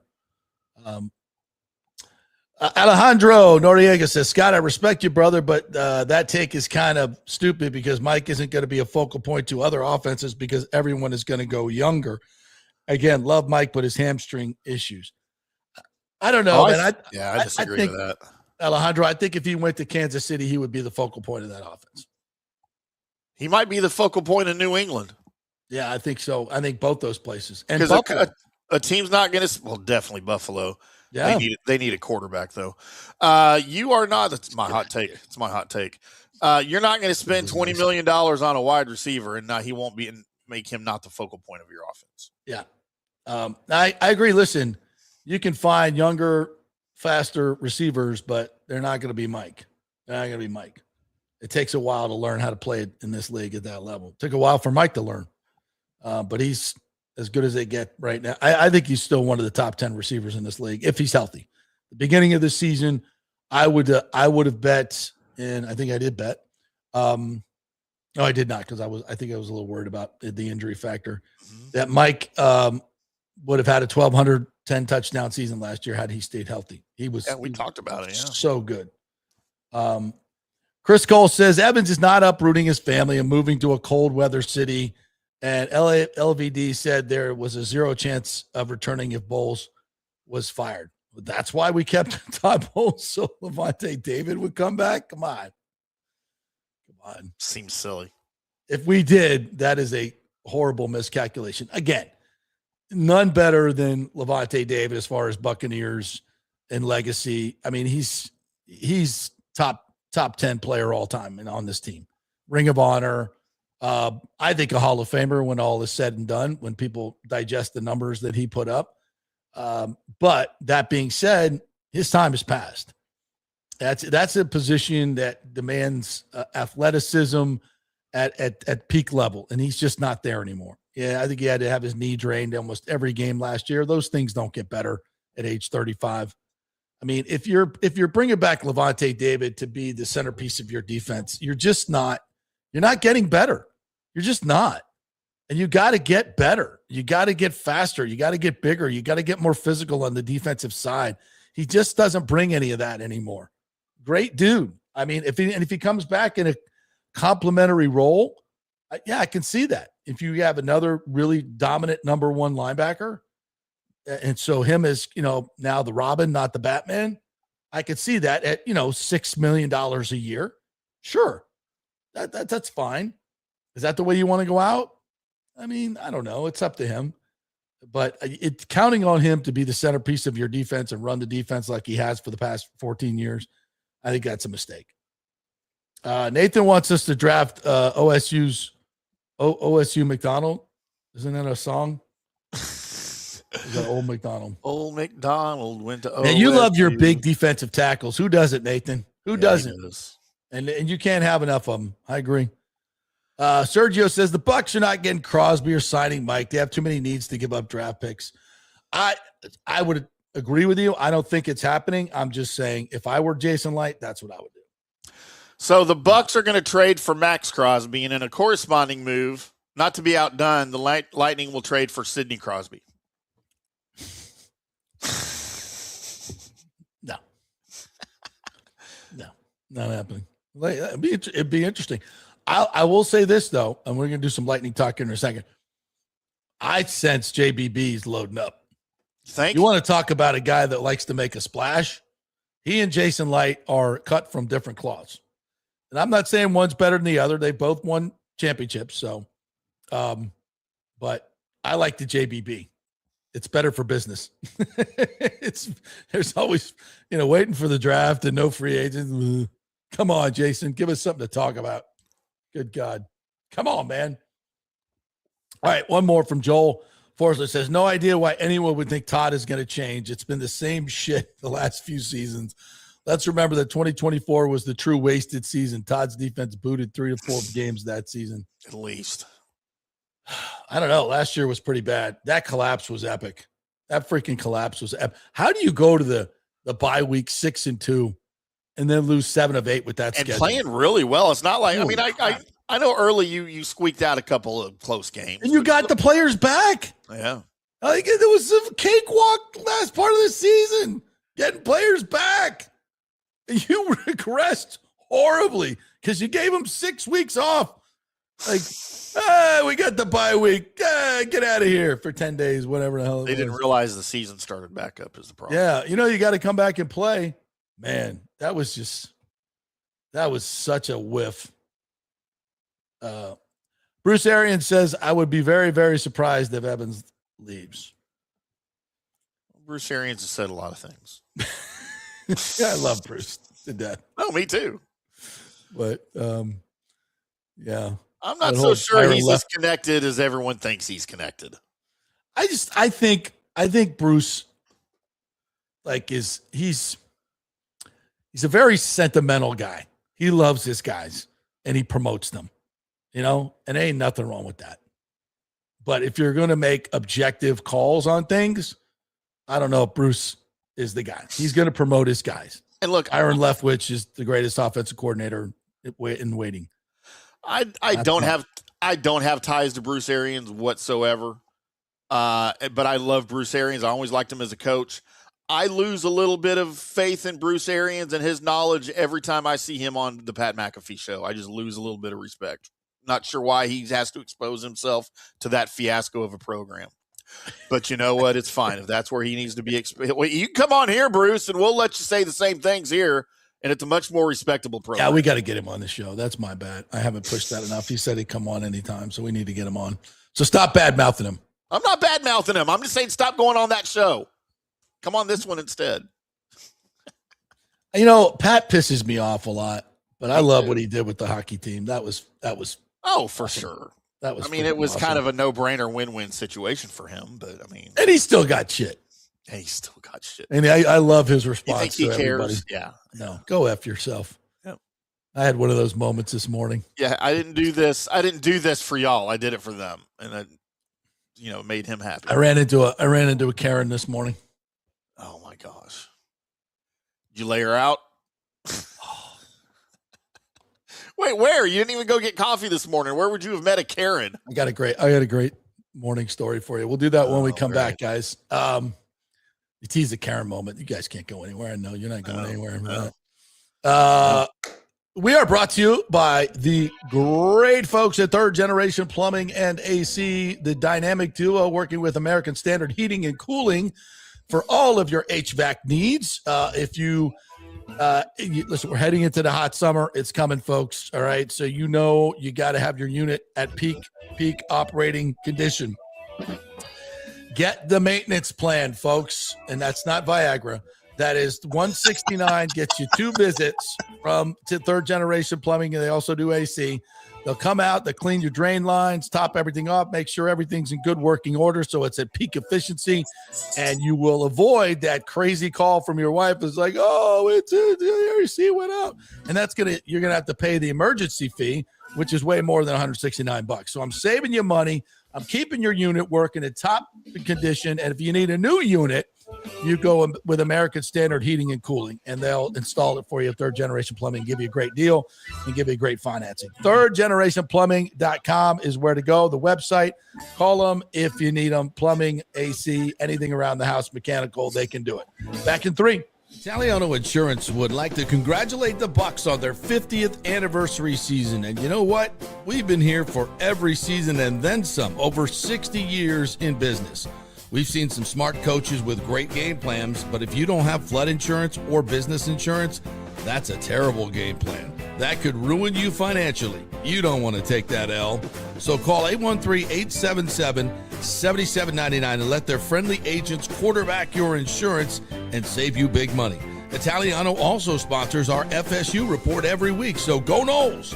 813-877-7799 or go to ItalianoInsurance.com. They gave us the touchdowns, the tackles, the unforgettable moments. Now the NFL legends are teeing it up for a cause that matters, caring for kids. Join the Tampa Bay NFL Alumni Association annual golf tournament on Monday, March 16th at Carrollwood Country Club. Spend the day golfing alongside former NFL stars who play the game at the highest level. The day includes complimentary breakfast, luncheon, and award ceremony. The winning team will get an expense-paid trip to Tucson, Arizona to compete in the Super Bowl of golf tournaments. Register today at givebutter.com/QLHP3I. That's givebutter.com/QLHP3I. Or call James Ridley at 813-773-5723. 813-773-5723.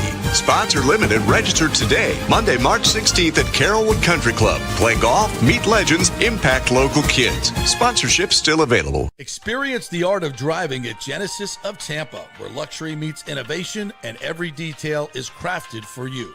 From the bold G70 to the refined GV80, Genesis delivers power, elegance, and technology years ahead of its time. Book service online, and our Genesis Experience advisors will pick you up and drop off your vehicle. If available, you can enjoy a courtesy car while yours gets a complimentary interior vacuum plus a generous offer for your trade. Every new Genesis comes with the Miracle Advantage Plan, 10 years or 250,000 miles of powertrain warranty and 4 years of complimentary maintenance. Visit us at 801 East Bears Avenue or online at genesisoftampa.com. Genesis of Tampa, luxury redefined. Sports fans, it's time to gear up. Head to fanstreamsports.com and check out our brand new merchandise store. We're talking bold t-shirts, 3/4 zips, hoodies, hats, mugs, and more. Everything you need to rep your favorite shows and your favorite crew. Whether you're rolling with the JP Peterson Show in Tampa Bay, From the Rough in Dallas, the Tim May Show featuring Clay Hall, or the Jeff Thidoff Show in Ohio, or any of our FanStream Sports original programming, we've got the perfect look for game day and every day. So don't wait. fanstreamsports.com. Click merch and grab your gear now. Wear the stream, live the stream, fanstreamsports.com. Hey, kick off the new year by impressing her with a real diamond, a natural diamond from Golden Diamond Source. Don't start with a fake diamond, guys. That's a really, really bad idea. And if you're ready to pop the question, find the perfect engagement ring at the Golden Diamond Source, just like I did, just like Nick did. It is the best selection, the best staff, the best everything. And discover the new Emily collection by Emily Johnson Weintraub, a sleek and modern jewelry line that makes everyday gifts absolutely extraordinary.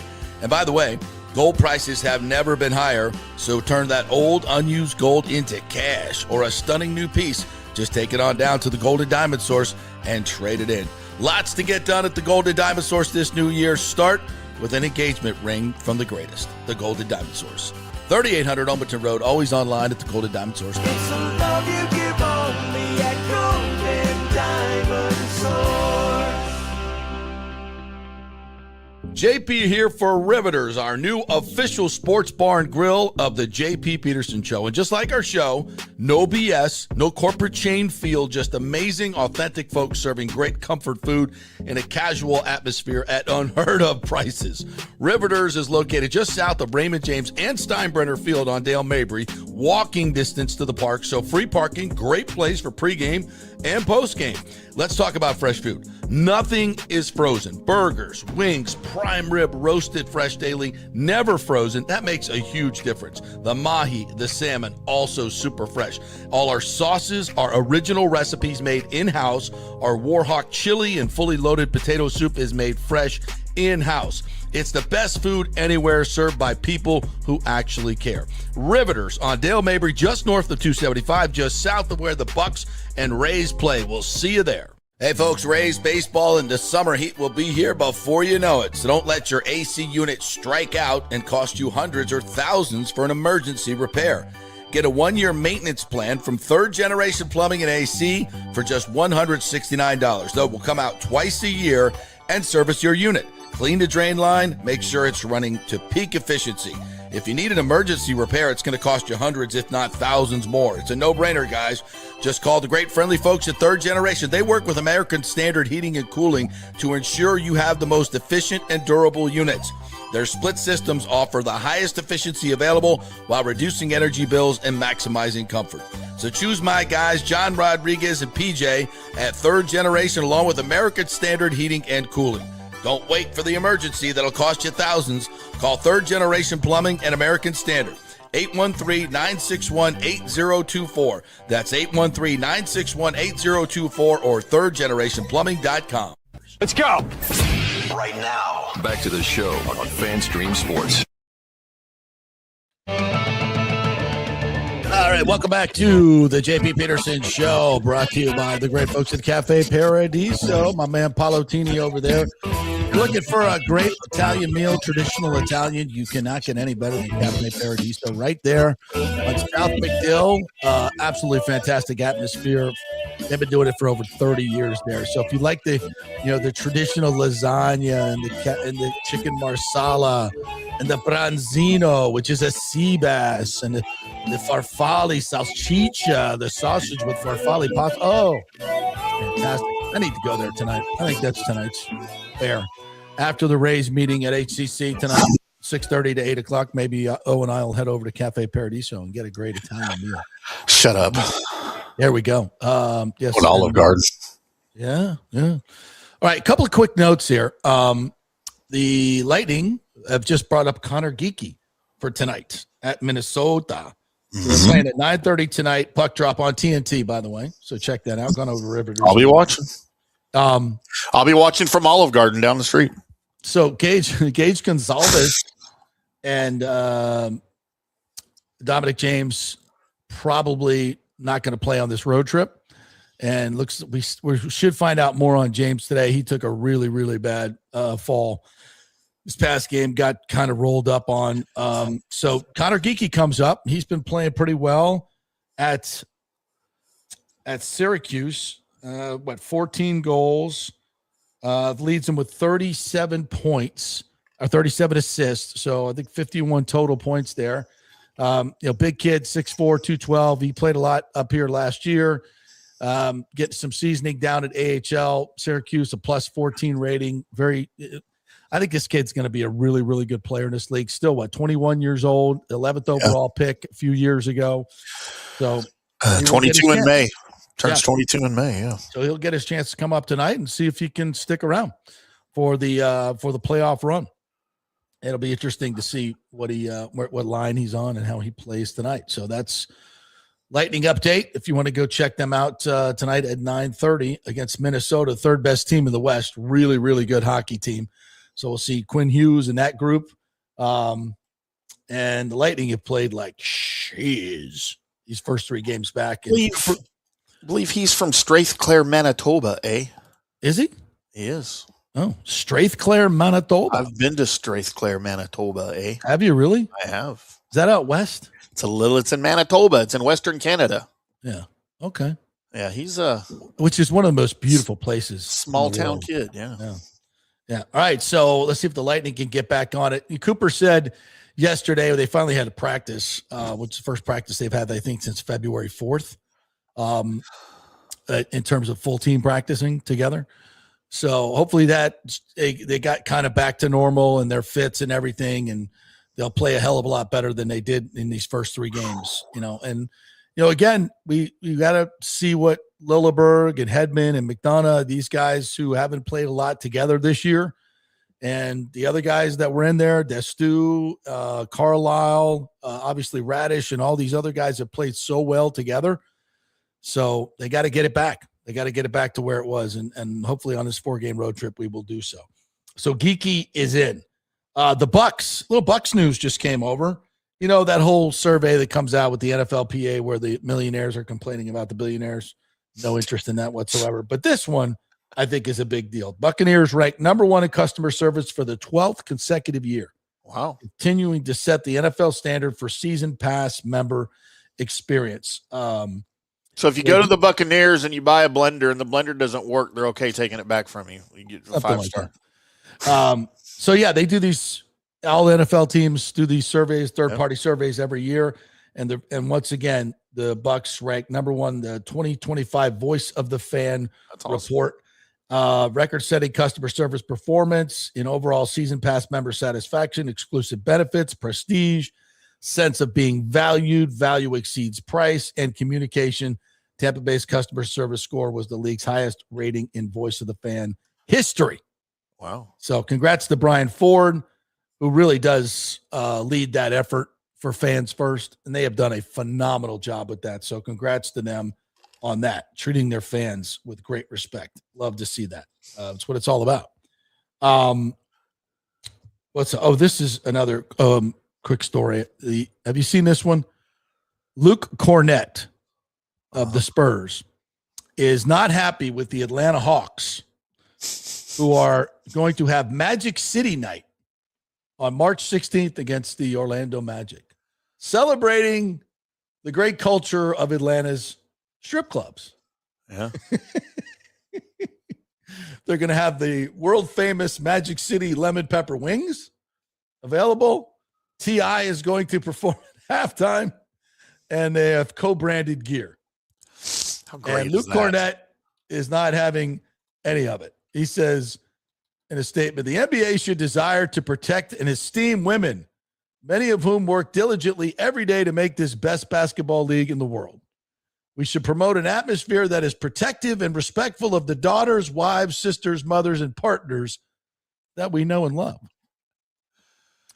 Cornett added that the league is becoming complicit in the potential objectification and mistreatment of women in our society, Timmy. Regardless of how a woman finds her way into the adult entertainment industry, many in this space experience abuse, harassment, and violence to which they should never be subjected. He wrote, the celebration of a strip club is not conduct aligned with that vision. Okay, can we stop focusing on the dancers when we're talking about strip clubs? Because strip clubs are a lot more than just the dancers. I knew you'd have a take on this. Okay, strip clubs are about pontificate, my friend. The atmosphere, the food, the camaraderie, the drinks. Look, guys don't go to strip clubs to look at the women, all right, and to objectify the women. Guys go to strip clubs to hang out together and to eat the food, the free, in most cases, the free 4-star food that we get to eat there that we can't afford anywhere else. So how many times in your long list of broken relationships have you tried to explain this to a woman and she said you're full of shit? Well, I mean, most of the time I probably met her there. So it's, So they were on board with this. Okay. Yeah. All right. As a matter of fact, they demanded more attention that I give them instead of being at the buffet the whole time. But yeah, I mean, look, I can kind of understand both sides. I can kind of get his side of it, but it just makes him sound like a freaking pansy. Kind of does. Bitching about it. Does. I just. And also, what in the world is an NBA team doing partnering with a strip club? It's not even one of the nicer strip clubs in Atlanta. It's the Hawks, number one. Okay. Have you ever been to Magic City? Yes. I have. Okay, it's not. I lived in Atlanta for 2 years, bro. And on a lark, we went. It is not a and yes, Thomas, we went to the Cheetah Lounge. Yes, we did. And I will say this though, in Atlanta, strip clubs are very mainstream. It's like everybody goes. It's just like going to Twin Peaks or Hooters or anything else. It's no different. But this is Magic City. It's like a freaking Payless shoe source. It's not even one of the nicer ones. Jesus, breakfast buffet opens at 4. Try the roast beef. Dude, those. I prefer the bacon, but the roast beef's pretty good too, if you know what I mean. Play Bulls Wolves. Bullshit. You guys go try that argument on all your wives tonight and see. Report back in the morning. I want to go to a strip club with Plays Blues Wolf. See which one of us gets tossed first. Thomas says Atlanta has stripper delivery service. This is true. Here we just call them Uber drivers. No, there was always, we talk about this on the radio all the time. It was a home team advantage for the Hawks. And, because all the guys, the players would come in the night before and they'd all be hanging out at Magic City and the Cheetah and the Gold Club and all those places. And they come and play the Hawks the next day and they'd all be hungover because they were out all night. And it was a great home court advantage. Come on now. Yeah. Oh my God. Back in the day. It ain't no pink pony. Oh, it ain't no pink pony. No. I had actually a good friend of mine ran, was it the Gold Club? The Gold Club for many, many years. And man, the stories he tells, holy shiz bang. Athletes, private room. I mean, like you would not, like hours before the games. It just crazy stuff. And a lot of other stuff that went on there. So, yeah. Let's at least partner with Onyx or somebody. Okay. What is that? A more classy place? Yes. Well, the White House back in the old Cowboy days, and they did 30 for 30 on that. That Karen yelled at JP and took his coffee. That's why you didn't have coffee. So I'm working at my beautiful new apartment, MMA Breakwater. By the way, let's get some advertising going. We'll do it right now. Beautiful, right at the point, right next to Salt Shack. I got this gorgeous view of the bay and the pool and the palm trees. It's fantastic. Great place. People are super nice. Absolutely love it there. Just beautiful amenities. Fantastic. So they have this beautiful boardwalk, and it goes right around. And, Tally loves the boardwalk. Absolutely loves the boardwalk. So I'll take her out there with her ball and I have her on the leash. And if there's nobody around, typically I might drop the leash and throw the ball and she'll run and get it and she'll come back to me. But, there's nobody. If I see somebody or a dog, I grab her and she's back on the leash. So no harm, no foul, right? If there's nobody out there, which typically there is nobody out there, right? But you also have a dog park that's not on the water. So I'm just walking my dog, having a good time, just throwing it the ball. She's going like a Labrador, a beautiful, you've seen Tally? Sure. Beautiful. Like who doesn't like to watch a beautiful dog like that playing ball? I mean, like who could hate that, right? So as I walk along, I hear this voice. We have a dog park for that. Oh my God. So I look up, it's coming from one of the balconies, and it's just that voice. It's just that voice that that mid-40s Karen smoker's voice, white liberal, just good God. And I look up, and of course she's not there. She doesn't want to, we have a dog. So she wasn't even outside. She leaned out off her balcony or ran inside when I look back. Oh my God. Or whatever it was. It's just like, is that really bothering you? Is it really bothering you? I have this. This is what COVID gave these people a voice and power. It's like, you need to put your mask on. You need to stay 6 feet away. By the way, none of which had any effect on anything. Nope. You need to do that. You can't do this. You can't do that. You need to get vaccinated. You need to do, like, it just gave them this power that they've never had in their lives, that they could publicly go out, feel like they could publicly go out and flog people, right? And just tell them what to do. And if it's not hurting you and it's not bothering you, shut the hell up. Shut the hell up. How is that bothering you? We have rules, you know. We have rules. There's a dog park for that. Get out of here. Well, stop breaking the rules, JP, and Karen won't have to come down on you. That's all I'm saying. What you should have said is, why the hell are your shorts on inside out? Because they were. I don't have enough mirrors in my new place. I get back home and I'm like, oh, wow, my shorts are on inside out. This is what happens when you get old. That's what Crown and Cokes will do. You get accosted by Karens with your shorts are on inside out. Absolutely wonderful. That is fantastic. Awesome.